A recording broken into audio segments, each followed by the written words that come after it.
નમસ્કાર મિત્રો, દેશ અને દુનિયાના સૌથી મોટા સમાચારમાં આપનું હાર્દિક સ્વાગત છે।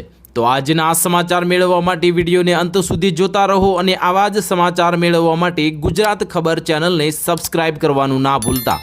નમસ્કાર મિત્રો, સૌપ્રથમ સમાચારની વાત કરીએ તો ખેડૂતોના ખાતામાં 2000નો આગામી હપ્તો હવે ક્યારે આવશે? સરકારે આપી મોટી અપડેટ। વિગતે વાત કરીએ તો પ્રધાનમંત્રી કિસાન સન્માન નિધિ યોજનાથી લાભ મેળવતા લાખો ખેડૂતો માટે એક ખૂબ જ મહત્વપૂર્ણ અપડેટ આવી છે। જો તમે પણ તમારી ખેતીની જરૂરિયાતો માટે સરકાર તરફથી આ નાણાકીય સહાયની રાહ જોઈ રહ્યા છો તો આગામી હપ્તા અંગેની મહત્વપૂર્ણ માહિતી તમારા માટે આવી ગઈ છે। મિત્રો, પ્રધાનમંત્રી કિસાન યોજનાના નિયમો અનુસાર સરકાર ખેડૂતોને દર 4 મહિને 2000 રૂપિયા એટલે કે વાર્ષિક એટલે એક વર્ષના 6000 રૂપિયાના 3 સમાન હપ્તા પૂરા પાડે છે। આ હપ્તાઓ 3 નિશ્ચિત સમયગાળા વચ્ચે ચૂકવવામાં આવે છે અને આ માર્ચમાં 22મો હપ્તો જારી થયા પછી એપ્રિલ જુલાઈમાં 2026ના સમયગાળા માટે 23મો હપ્તો હવે જૂન અને જુલાઈ 2026ની વચ્ચે જાહેર કરવાની જે ધારણા વ્યક્ત કરવામાં આવી છે। મિત્રો, જો કે સરકાર દ્વારા હજુ સુધી પણ કોઈ સત્તાવાર સમય મર્યાદા જાહેર કરવામાં આવી નથી। ત્યાર પછીના મહત્વના સમાચારની વાત કરીએ તો નહીં મળે સસ્તો એલપીજી સિલિન્ડર, કપાઈ જશે કનેક્શન, નવા નિયમ લાગુ કરવામાં આવ્યા। વિગતે વાત કરીએ તો હવે તમે ગેસ સિલિન્ડર પર મળનાર સબસિડીનો લાભ ઉઠાવી રહ્યા છો તો આ સમાચાર તમારા માટે છે। મિત્રો, કેન્દ્ર સરકારે એલપીજી સબસિડીના નિયમો કડક કરી દીધા છે। તેવામાં હવે ઘણા લોકોને સબસિડી મળવાની બંધ થઈ જશે અને સાથે નકલી નિષ્ક્રિય કનેક્શનો હંમેશા જે માટે કપાઈ જશે અને કેન્દ્ર સરકારના નવા નિયમ અનુસાર જો તમારી આવક 10 લાખથી તેનાથી વધુ છે તો તમને ઉચ્ચ આવકના વર્ગમાં ગણવામાં આવશે અને તમને ગેસ સિલિન્ડર પર સબસિડી મળશે નહીં। મિત્રો, જો તમારી આવક 10 લાખથી ઓછી છે અને તમારા ખાતામાં સબસિડી આવી રહી નથી તો તેના કોઈ તકનીકી કારણો હોઈ શકે છે। તે માટે તમારે સત્તાવાર માય એલપીજી પોર્ટલ પર જે લોગઇન કરવાનું રહેશે અને ત્યાર પછી તમારી ગેસ એજન્સીનો સંપર્ક કરી તમારી ફરિયાદ નોંધવાની રહેશે। ત્યાર પછીના મહત્વના સમાચારની વાત કરીએ તો ગુજરાતમાં આકરી ગરમી વચ્ચે કૃતિકા અને રોહિણી નક્ષત્ર લાવશે વરસાદ, રમણીકભાઈ વામજાની આગાહી વ્યક્ત કરવામાં આવી। વિગતે વાત કરીએ તો ગુજરાતમાં વિધિવત ચોમાસા પૂર્વે 25 મેથી હવે લઈને 2 જૂન સુધીમાં કેટલાક વિસ્તારોમાં વરસાદ પડવાની શક્યતાઓ દેશી વરસાદના વિજ્ઞાન આગાહીકાર રમણીકભાઈ વામજાએ વ્યક્ત કરી છે। કૃતિકા નક્ષત્ર પૂર્ણ થયા બાદ હવે રોહિણી નક્ષત્રમાં વરસાદની આ શક્યતાઓ ઊભી થઈ છે। મિત્રો, વધુમાં રમણીકભાઈએ આગામી ચોમાસું સારું રહેવાની તેમજ ચોમાસા બાદ પણ મંદી અને મોંઘવારીનો માર પણ એટલો જ મજબૂત રીતે લોકોને અસરકારક રહેશે તેવી શક્યતાઓ વ્યક્ત કરી છે। મિત્રો, વધુમાં શ્રાવણ મહિનામાં મોંઘવારી વધે અને એટલે કે જ્યારે તહેવારો સાતમ આઠમ આવે છે અથવા તો નવરાત્રિ આવશે ત્યારે ભયંકર જે મોંઘવારી વધશે અને ભયંકર મંદીની સાથે તેલ હજુ પણ મોંઘું થવાની પૂરેપૂરી શક્યતાઓ તેમણે વ્યક્ત કરી છે। મિત્રો, આવનારું ચોમાસું ખેડૂતો માટે સારું હોવાનું પણ ખગોળ વિજ્ઞાનને આધારે રમણીકભાઈ વામજા દ્વારા જણાવી રહ્યા છે। આ વખતના ચોમાસામાં 3 તબક્કામાં વાવણી કાર્ય થશે તેનું અનુમાન પણ તેમણે લગાવ્યું છે। મિત્રો, વધુમાં ચોમાસા દરમિયાન વેરાવળ બંદર પર અતિવૃષ્ટિ થવાની શક્યતા પણ તેમણે વ્યક્ત કરી છે। આ વખતે ચોમાસા અને ચોમાસા પૂર્વે તીડનું આક્રમણ પણ ગુજરાતમાં થઈ શકે છે જે ખેડૂતો માટે એક ખૂબ જ દુઃખદ સમાચાર કહી શકાય।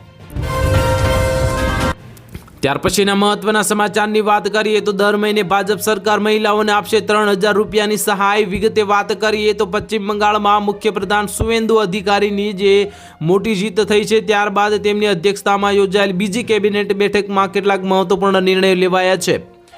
મિત્રો, જે શુવેન્દુ અધિકારીએ અન્નપૂર્ણા ભંડાર યોજના અને મહિલાઓ માટે મફત બસ સેવાને મંજૂરી આપી છે। એક તરફ આ યોજનાના અમલીકરણ સાથે બંગાળમાં મહિલાઓને આગામી 1 જૂનથી દર મહિને ₹3000 મળવાનું શરૂ થવાનું છે।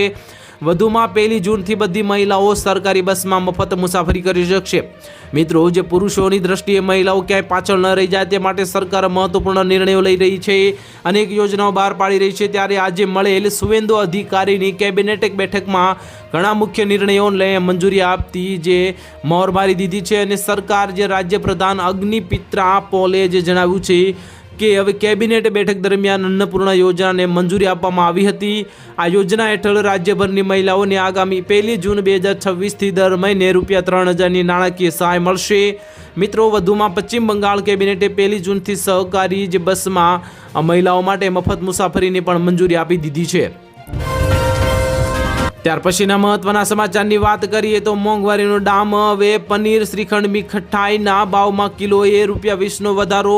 વિગતે વાત કરીએ તો અમૂલ ડેરીએ દૂધના ભાવમાં વધારો કર્યા બાદ હવે રાજકોટમાં ડેરીના જે દુકાનોમાં વેચાતા છૂટક દૂધમાં ક્વોલિટી અનુસાર પ્રતિ લીટર દીઠ ₹2નો વધારો કરવામાં નિર્ણય કરી અને તેનો અમલ તારીખ 16 મેથી શરૂ પણ કરી દેવાયો છે।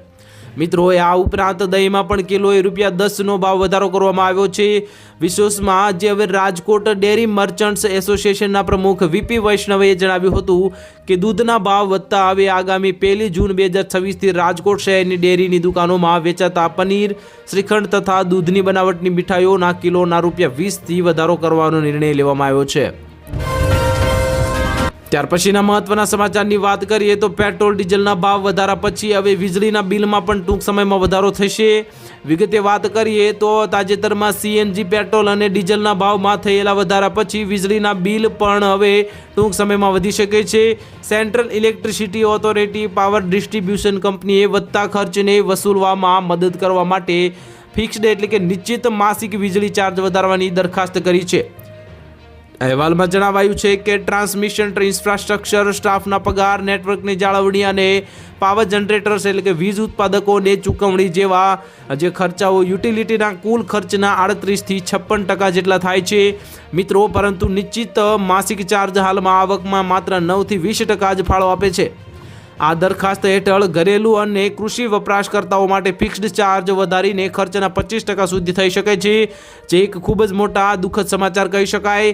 જ્યારે ઔદ્યોગિક અને વ્યવસાયિક વપરાશકર્તાઓ માટે 2030 સુધીમાં આખરે પૂરેપૂરો ફિક્સ ચાર્જ ચૂકવવો પડી શકે છે। મિત્રો, તેથી જો કોઈ ફેક્ટરી અથવા વ્યવસાય 1 મહિનામાં ઓછી વીજળીનો ઉપયોગ કરે તો પણ તેમને હજુ પણ ઊંચો ફિક્સ્ડ માસિક ચાર્જ ચૂકવવો પડશે। ત્યાર પછીના મહત્વના સમાચારની વાત કરીએ તો કોરોના પછી હવે આ નવા વાયરસે મચાવી તબાહી। WHO એટલે કે વર્લ્ડ હેલ્થ ઓર્ગેનાઇઝેશન જે જાહેર કરી કટોકટી। વિગતે વાત કરીએ તો હવે આફ્રિકાના કેટલાક દેશોમાં એકવાર ફરીથી એક અત્યંત જીવલેણ વાયરસે માથું ઊંચક્યું છે। મિત્રો, કોરોના વાયરસની જે આપણે જે મુશ્કેલી સામનો કરી ચૂક્યા છીએ ત્યારે હવે બીજા એક મોટા જે આફતના સમાચાર કહી શકાય। ત્યાંની પરિસ્થિતિ એટલી હદે ગંભીર બની ગઈ છે કે વિશ્વ આરોગ્ય સંસ્થા એટલે કે વર્લ્ડ હેલ્થ ઓર્ગેનાઇઝેશન દ્વારા આ રોગચાળાને આંતરરાષ્ટ્રીય ચિંતાની આરોગ્ય કટોકટી જાહેર કરવી પડી છે। કોંગો અને યુગાન્ડા જેવા આફ્રિકાના દેશોમાંથી પણ હવે આવી રહેલા આંકડા ખરેખર ડરામણા છે। પ્રાપ્ત વિગતો અનુસાર કોંગોના ઇતુરી પ્રાંતમાં અત્યાર સુધીમાં આ વાયરસના 246 જેટલા શંકાસ્પદ કેસો નોંધાઈ ચૂક્યા છે અને આશરે 80 લોકોએ પોતાનો જીવ ગુમાવ્યો હોવાની આશંકા છે। ચિંતાની વાત એ છે કે આ બીમારી હવે માત્ર આંતરિયાળ કે નાના વિસ્તારો પૂરતી સીમિત નથી રહી, તે ઝડપથી ફેલાઈને કોંગોની આર્થિક રાજધાની કિન્શાસા અને યુગાન્ડાની રાજધાની કંપાલા જેવા મોટા અને ગીચ વસ્તી સુધી ધરાવતા શહેરો સુધી પહોંચી ગઈ છે। ત્યાર પછીના મહત્વના સમાચારની વાત કરીએ તો હવે અગનગોળા ફેંકતી ગરમીથી મળશે રાહત, હવામાન વિભાગની ટાઢક આપતી મોટી આગાહી। વિગતે વાત કરીએ તો રાજ્યના કાળઝાળ ગરમી ગાભા કાઢી રહી છે। આકરી ગરમીના પગલે હવે લોકોને ભારે હાલાકીનો સામનો કરવો પડી રહ્યો છે। જો કે હવામાન વિભાગે હવે રાહતના સમાચાર આપ્યા છે।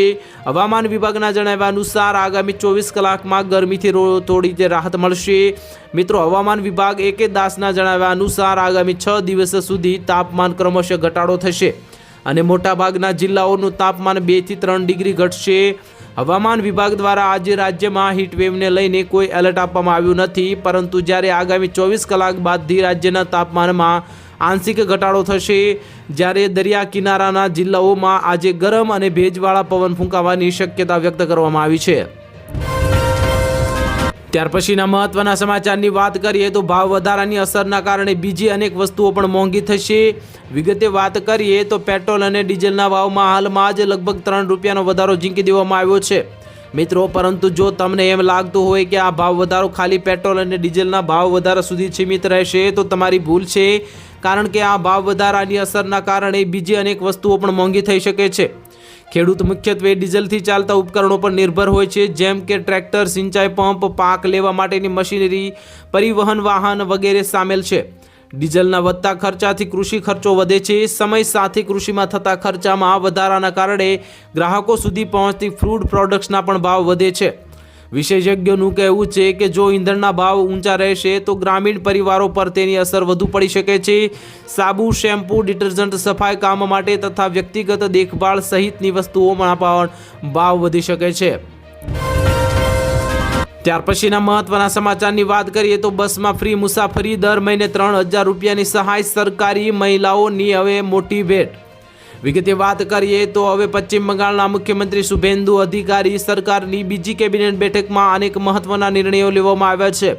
કેબિનેટ બેઠકના પૂર્ણ થયા પછી મહિલા અને બાળ કલ્યાણ મંત્રી અગ્નિમિત્રા પોલેએ પ્રેસ કોન્ફરન્સ યોજીને કેબિનેટ બેઠકમાં લેવાયેલા નિર્ણયો વિશે માહિતી આપી છે.